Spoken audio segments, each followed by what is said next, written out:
Thomas here with Polyplastic. I'm going to show you a really quick and simple build.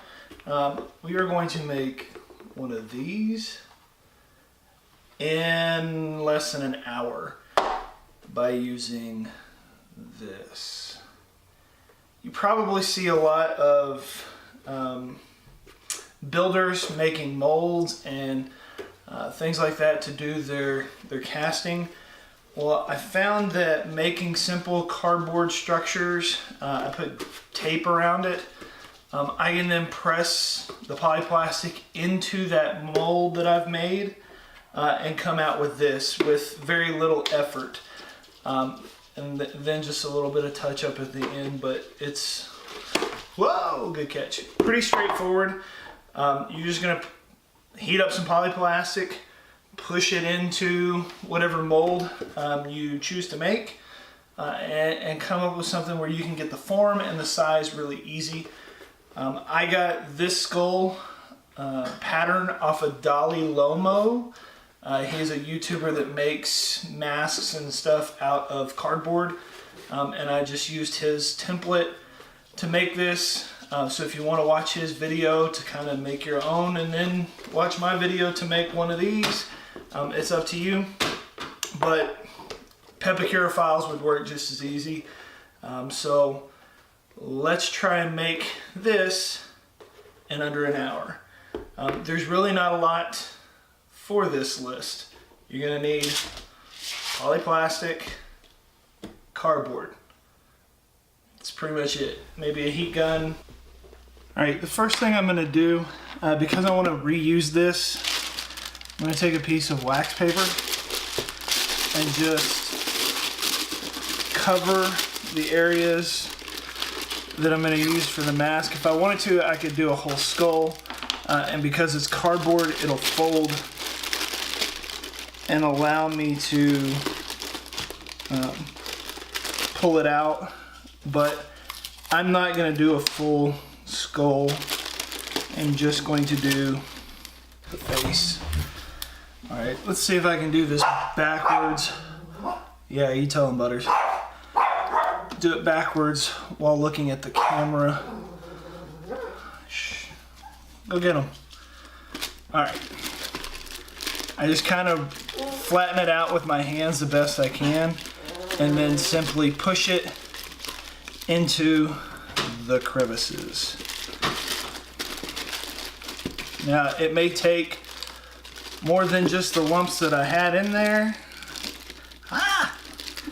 That was a geyser of hot water there. Super sweet. There may be parts that I have to patch up. But this is pretty much how I did it. I've got the form underneath there, and I am just pushing it into the holes. Alright, we've got it the shape that we want. I got it the length I want. It's still not completely solidified yet, and the reason that I'm pulling it off now, I got a big old honking head, and in order for it to fit my head, I may not exactly fit this skull size.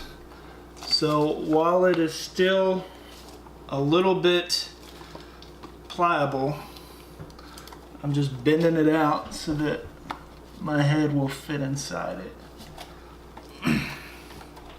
So I demolded it. If you look, other than a random piece of tape, it's good for another use. Hooray! So I've got this one. I went ahead and made it a little bit larger. This one doesn't really fit my head. This one will because I made it bigger.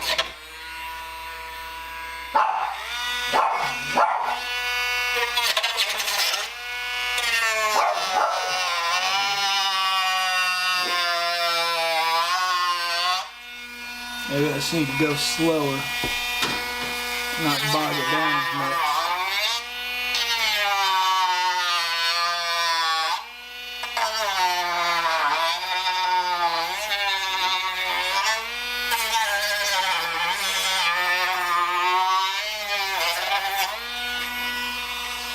As you can see, this is going to take a bit of time. So I'm going to go through here cut this off. I'm gonna slice through the weird mouths that I have in the back for the eyes and the nose, and then I will come back and we will start doing some detail on it and finish it up. Okay, my teeth are made.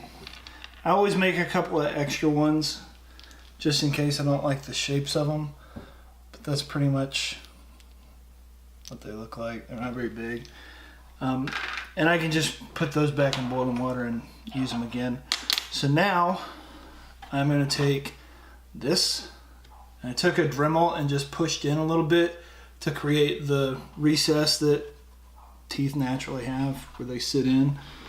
And I've laid out how I want it on my skull. I've got 8 teeth I'm going to put on there.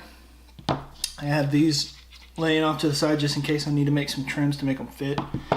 But all I'm going to do is heat up this area right here where the teeth meets the gum line, and I'm going to heat up the tip of the tooth. And then I'm going to push it in. I'll probably do about 2 at a time, dunk it in water, work my way across. I'm going to start in the middle just so it's relatively close to even. I also have an X-Acto knife just in case I need to trim off little stuff that's on there.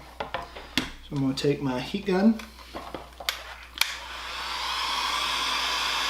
heat up the plastic right there in the middle, really focus it on those first 2. And I do this simply so that the poly will grip a little better. It grips better if you heat both sides up.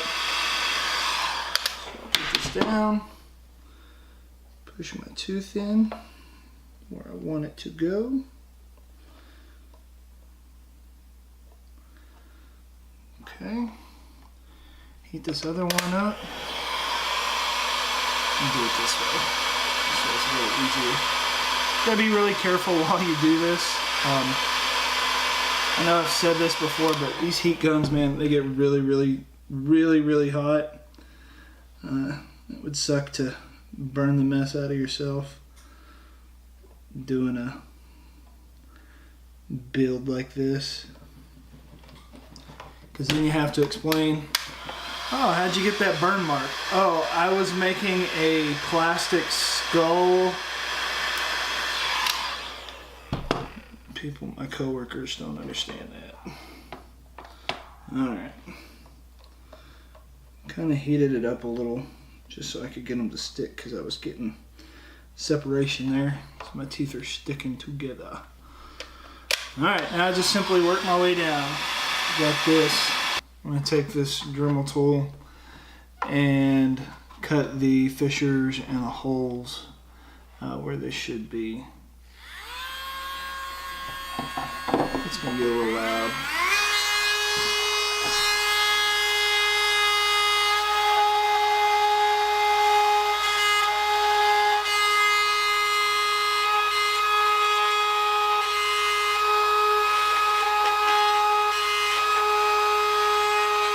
So, don't forget to go to polyplastic.com.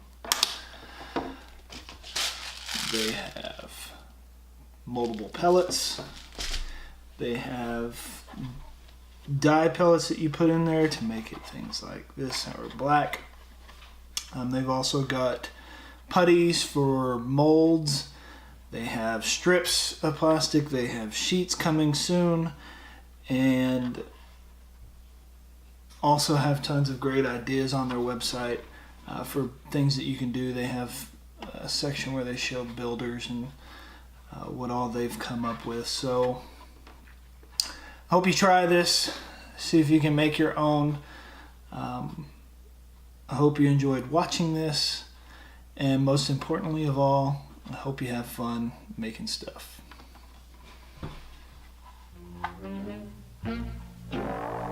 Be